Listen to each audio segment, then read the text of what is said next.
नाना साहब की पुत्री देवी मैना को भस्म कर दिया गया। सन 1857 ईस्वी के विद्रोही नेता धुंधुपंत नाना साहब कानपुर में असफल होने पर जब भागने लगे तो वे जल्दी से अपनी पुत्री मैना को साथ न ले जा सके। देवी मैना बिठूर में अपने पिता के महल में रहती थी, पर विद्रोह दमन करने के बाद अंग्रेज़ों ने बड़ी ही क्रूरता से उस निरीह और निरपराध देवी को अग्नि में भस्म कर दिया। उसका रोमांचकारी वर्णन पाषाण हृदय को भी एक बार द्रवीभूत कर देता है। कानपुर में भीषण हत्याकांड करने के बाद अंग्रेज़ों का सैनिक दल बिठूर की ओर गया। बिठूर में नाना साहब का राजमहल लूट लिया गया, पर उसमें बहुत थोड़ी संपत्ति अंग्रेज़ों के हाथ लगी। इसके बाद अंग्रेज़ों ने तोप के गोलों से नाना साहब का महल भस्म कर देने का निश्चय किया। सैनिक दल ने जब वहां तोपें लगाई, उस समय महल के बरामदे में एक अत्यंत सुंदर बालिका आकर खड़ी हो गई।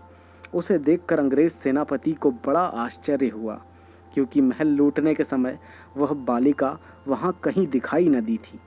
उस बालिका ने बरामदे में खड़ी होकर अंग्रेज सेनापति को गोले बरसाने से मना किया। उसका करुणापूर्ण मुख और अल्पवयस देखकर सेनापति को भी उस पर कुछ दया आई। सेनापति ने उससे पूछा, क्या चाहती है? बालिका ने शुद्ध अंग्रेजी भाषा में उत्तर दिया, क्या आप कृपा कर इस महल की रक्षा करेंगे? सेनापति, क्यों, तुम्हारा इसमें क्या उद्देश्य है? बालिका, आप ही बताइए कि यह मकान गिराने में आपका क्या उद्देश्य है?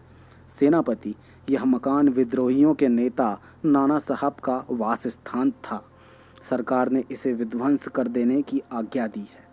बालिका, आपके विरुद्ध जिन्होंने शस्त्र उठाए थे वे दोषी हैं, पर इस जड़ पदार्थ मकान ने आपका क्या अपराध किया है?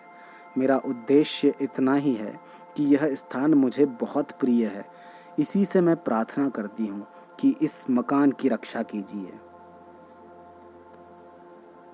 सेनापति ने दुख प्रकट करते हुए कहा कि कर्तव्य के अनुरोध से मुझे यह मकान गिराना ही होगा।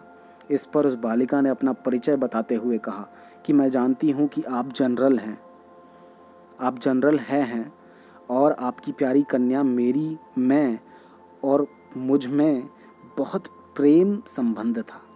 कई वर्ष पूर्व मेरे पास बराबर आती थी और मुझे हृदय से चाहती थी। उस समय आप भी मेरे यहाँ आते थे और मुझे अपनी पुत्री के ही समान प्यार करते थे। मालूम होता है कि आप वे सब बातें भूल गए हैं। मैरी की मृत्यु से मैं बहुत दुखी हुई थी। उसकी एक चिट्ठी मेरे पास अब तक है। यह सुनकर सेनापति के होश उड़ गए। उसे बड़ा आश्चर्य हुआ और फिर उसने उस बालिका को भी पहचाना और कहा, अरे यह तो नाना साहब की कन्या मैना है। सेनापति ये कुछ क्षण ठहर कर बोले, हाँ, मैंने तुम्हें पहचाना कि तुम मेरी पुत्री मैरी की सहचरी हो, किंतु मैं जिस सरकार का नौकर हूँ उसकी आज्ञा नहीं टाल सकता, तो भी मैं तुम्हारी रक्षा का प्रयत्न करूँगा। इसी समय प्रधान सेनापति जनरल आउटरम वहाँ आ पहुँचे और उन्होंने बिगड़कर सेनापति हे से कहा, नाना का महल अभी तक तोप से क्यों नहीं उड़ाया गया? सेनापति हे ने विनय पूर्वक कहा, मैं इसी फिक्र में हूँ, किंतु आपसे एक निवेदन है, क्या किसी तरह नाना का महल बच सकता है? आउटरम, गवर्नर जनरल की आज्ञा के बिना यह संभव नहीं। नाना साहब पर अंग्रेज़ों का क्रोध बहुत अधिक है। नाना के वंश या महल पर दया दिखाना असंभव है। सेनापति है तो लॉर्ड कनिंग को इस विषय का एक तार देना चाहिए। आउटरम, आखिर आप ऐसा क्यों चाहते हैं? हम यह महल विध्वंस किए बिना और नाना की लड़की को गिरफ्तार किए बिना नहीं छोड़ सकते। सेनापति है मन में दुखी होकर वहीं से चला गया। इसके बाद जनरल आउटरम ने नाना का महल फिर घेर लिया। महल का फाटक तोड़कर अंग्रेज सिपाही भीतर घुस गए और मैना को खोजने लगे, किंतु आश्चर्य है कि सारे महल का कोना कोना खोज डाला, पर मैना का पता नहीं लगा। उसी दिन संध्या समय लॉर्ड कैनिंग को एक तार आया, जिसका आशय इस प्रकार था, लंदन में मंत्रिमंडल का यह मत है कि नाना का स्मृति चिन्ह तक मिटा दिया जाए, इसलिए वहाँ की आज्ञा के विरुद्ध कुछ नहीं हो सकता। उसी क्रूर जनरल आउटरम की आज्ञा से नाना साहब के सुविशाल राजमंदिर पर तोप के गोले बरसने लगे। घंटे भर में वह महल मिट्टी में मिला दिया गया। उस समय लंदन के सुप्रसिद्ध टाइम्स पत्र में 6 सितंबर को यह एक लेख में लिखा गया कि बड़े दुख का विषय है कि भारत सरकार आज तक उस दुर्दांत नाना साहब को नहीं पकड़ सकी जिस पर समस्त अंग्रेज जाति का भीषण क्रोध है। जब तक हम लोगों के शरीर में रक्त रहेगा तब तक कानपुर में अंग्रेज़ों के हत्याकांड का बदला लेना हम लोग न भूलेंगे। उस दिन पार्लियामेंट की हाउस ऑफ लॉर्ड्स सभा में सर टॉमस है की एक रिपोर्ट पर बड़ी हंसी हुई जिसमें सर हे ने नाना की कन्या पर दया दिखाने की बात लिखी थी।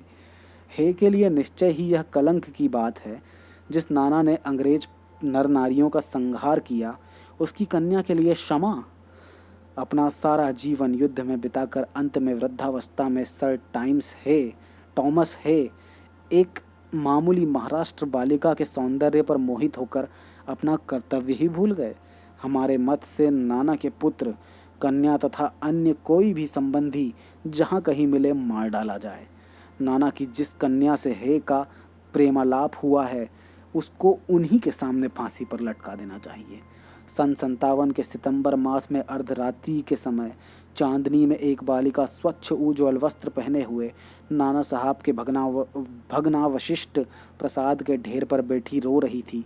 पास ही जनरल आउटरम की सेना भी ठहरी थी। कुछ सैनिक रात्रि के समय रोने की आवाज़ सुनकर वहां आए। बालिका केवल रो रही थी, सैनिकों के प्रश्न का कोई उत्तर नहीं देती थी। इसके बाद कराल रूपधारी जनरल आउटरम भी वहां पहुंच गया। वह उसे तुरंत पहचान कर बोला, ओ यह नाना की लड़की मैना है। पर वह बालिका किसी और न देखती थी और न अपने चारों ओर सैनिकों को देखकर जरा भी डरी। जनरल आउटरम ने आगे बढ़कर कहा, अंग्रेज सरकार की आज्ञा से मैंने तुम्हें गिरफ्तार किया। मैना उसके मुंह की ओर देखकर आर्त स्वर में बोली, मुझे कुछ समय दीजिए जिसमें आज मैं यहाँ जी भरकर रो लूँ। पर पाषाण हृदय वाले जनरल ने उसकी अंतिम इच्छा भी पूरी होने न दी। उसी समय मैना के हाथ में हथकड़ी पड़ी और वह कानपुर के किले में लाकर कैद कर दी गई। उस समय महाराष्ट्रीय इतिहासवेत्ता महादेव चिटनविस के बाखर पत्र में छपा था, कल कानपुर के किले में एक भीषण हत्याकांड हो गया। नाना साहब की एकमात्र कन्या मैना धधकती हुई आग में जलाकर भस्म कर दी गई। भीषण अग्नि में शांत और सरल मूर्ति उस अनुपमा बालिका को जलती देख सबने उसे देवी समझकर प्रणाम किया।